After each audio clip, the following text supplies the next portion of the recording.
दर्द से व्याकुल रनिया माता राजा से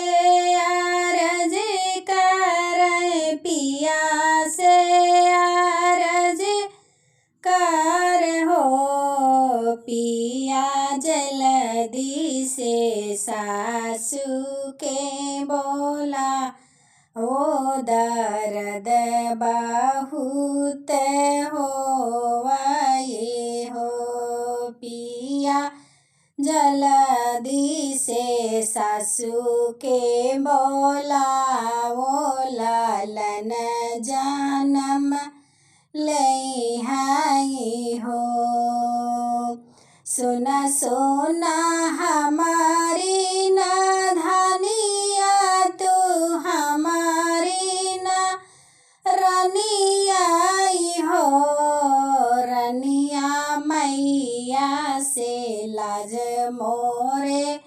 लागे कैसे कई कहबाई हो धाना कबहू ना मुख भर बोलियो लाज मोरे लागे मैया से कैसे कही हो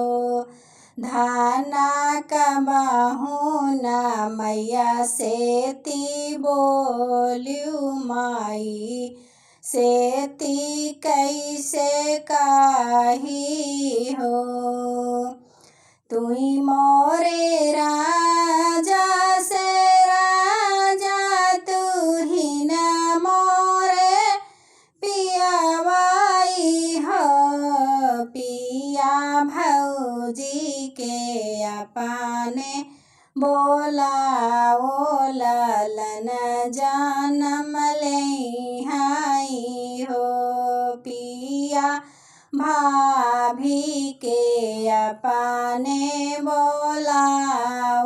लालन जन्म ले आई हो। तुही मोरी रनिया से रनिया तू ही न मोरी धनिया हो धनिया भौजी के दिहुआला गाई भौजी कैसे आई है भौजी कैसे आई है ओ रनिया भौजी तो गई गाई भौजी कैसे आई है कहत लाज लगाई हो। तुही मोरे पियावा से पियावा तू ही न मोरे पियावाई हो पिया जल्दी से ननदी बोला ओ लालन जन्म ले आई हो पिया जल्दी से ननदी बोला ओ लालन जन्म ले आई हो। तुही मोरी रनिया से रनिया तू ही न मोरी रनिया हो रनिया बहिनी के कबो नाली खबरिया कबो नाही पूछू बहिनिया मोरी नाई है कहत लाजे लगाई हो धाना बहिनी के कबहू ना पूछो नाली बरिया बहिनिया मोरी नाई है कहत लाज लगाई हो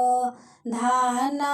पटीदारी मकई लिऊ झगड़ावा के हो नाही आई है के हो नाही दाना दुख सुख अपने काटे कटी है, मान में धारो धीरज